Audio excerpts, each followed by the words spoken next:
pinjaman ke yang lain kan. Itu tadi semua mujizat Tuhan teman-teman, yang bolak balik saya alamin, yang kadang-kadang dananya juga tidak ada, tapi di detik-detik terakhir saya juga bisa menolong nasabah saya gitu teman-teman. Kira-kira apa lagi nih yang mau ditanyakan? Caranya minta referensi. Oh ya, rata-rata sih mereka semua sudah tahu kan teman-teman saya kalau saya di Prudential. Ya walaupun mereka tahu, pernah saya tawarin juga, tapi ya tidak ikut gitu kan. Jadi dari saudara, teman, tolong dong kamu referensikan gitu kan. Kita kan sini ada namanya full flyer nih. Nah, full flyer itu saya manfaatkan teman-teman. Tapi bukan full flyer yang dari company. Oke. Jadi saya biasanya akan berikan penawaran ke nasabah saya. Mau full flyer dalam bentuk poin atau dalam bentuk cash. Ya, itu saya infokan. Tapi jangan lupa dipotong pajak, karena full flyer kita pun juga kita pasti akan kena pajak. Ya, jadi tetap satu tahun pertama. Ya. Nah, selama dia mau, ya perhitungannya ada 10% dari premi berkala dipotong pajak.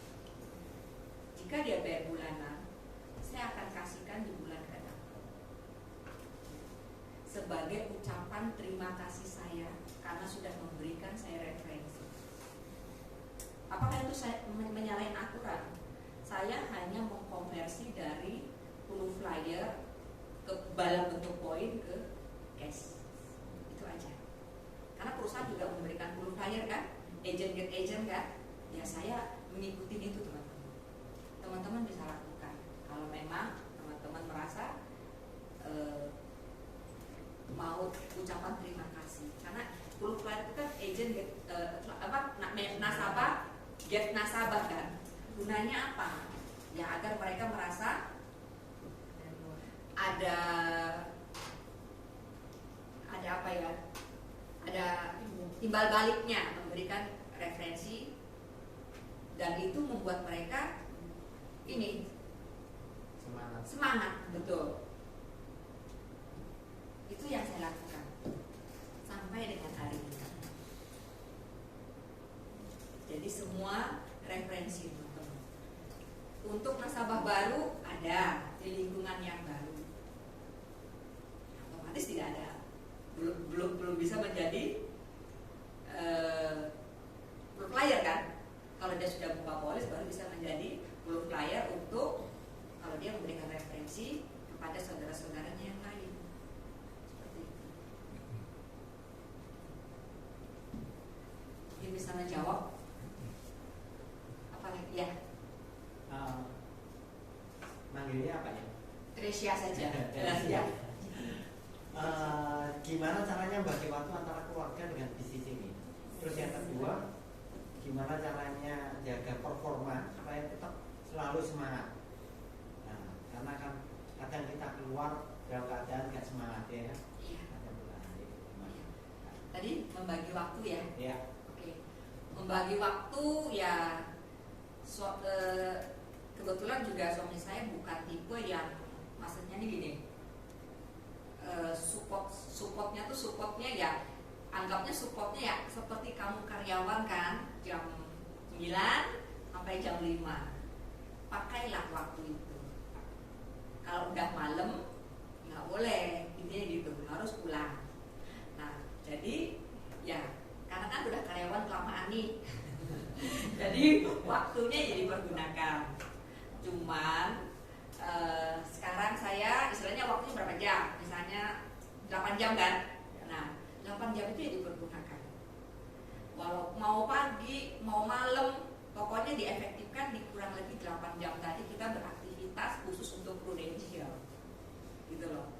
Nah sekarang saya bisa nganter anak saya sekolah, jemput anak saya sekolah ya, tapi di sela-sela itu saya kan tetap bekerja follow up melalui WA. Ya, saya kebanyakan melalui WA teman-teman.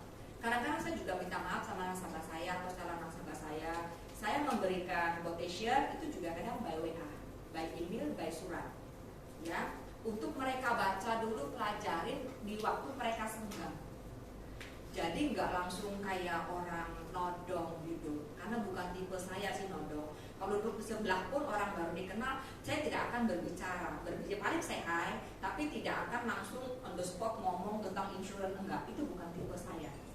Saya kepengen mereka nyaman dulu dengan saya gitu. Ya, jadi ya memang tidak gampang ya, tidak gampang untuk menyesuaikan waktu antara keluarga ya, cuman karena sekarang sudah benar-benar udah hasilnya ada ya, jadi nggak masalah teman-teman. Jadi kalau misalnya saya berangkat pagi, saya harus sebisa mungkin pulangnya lebih cepat. Jadi kan balance gitu kan. Kalau saya berangkat siang, maka saya pulangnya agak malam gitu. Dan saya kenapa juga paling senang itu di kantor. Karena kalau di rumah terlalu banyak hambatan yang akhirnya membuat saya nggak konsentrasi. Nanti masak gitu ya, nanti bersih-bersih. Karena tipenya saya ini suka bersih-bersih teman-teman. Jadi lihat kotor tuh nggak bisa. Jadi pegang sapu, udah jam 12 ya, aduh cepet-cepet langsung ganti baju ke kantor gitu. Jadi ya namanya istri juga harus cari duit ya. Jadi waktunya ya kita bisa atur sendiri yang nyaman buat kita. Down, pernah nggak? Pasti, nggak mungkin nggak pernah down ya. Ini aja waktu ada campaign, ini nasabah saya ini banyak yang nggak mau ikut dulu, merasa udah cukup yang lama gitu ya, nggak mau A, B dan C. Tapi kan sebelumnya kan saya pelajari dulu tuh ketentuannya yang dari Prudential, jangan sampai salah omong kan. Wah ini pada nggak mau nih, preminya mahal dan bla bla bla. Terus saya ngomong di kantor, bisa kok pakai yang pasti disetujui dengan membuka polis baru UP 20 juta dan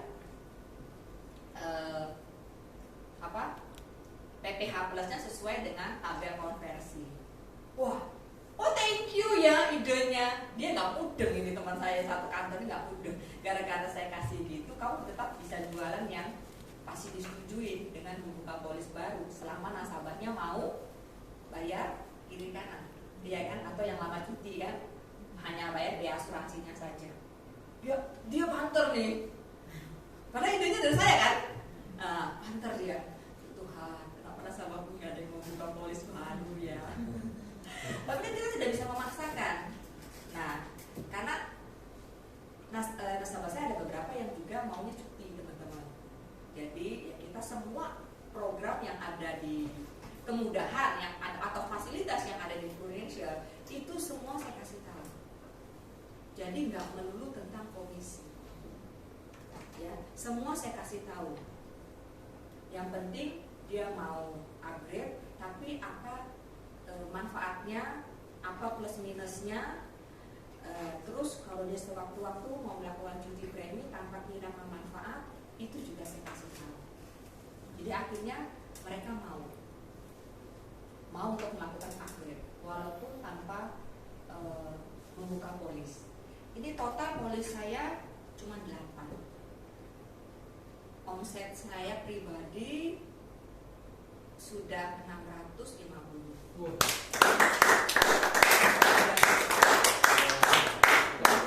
8 case ya.